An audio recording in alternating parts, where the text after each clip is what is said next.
మన చేతిలో ఉన్నది భగవన్నామం, మర్చిపోకండి. నేను మొదట చివర జీవితం అంతా చెప్పే మాట ఇది. మీరు స్మరించండి.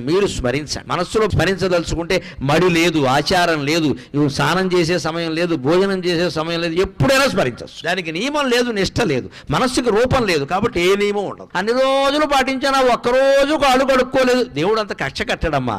దేవుడిని పిశాచం అనుకోకండి, దేవుడు ప్రియుడు. నువ్వు ఒక్కరోజు నియమం తప్పితే దేవుడు కక్ష కడతాడా?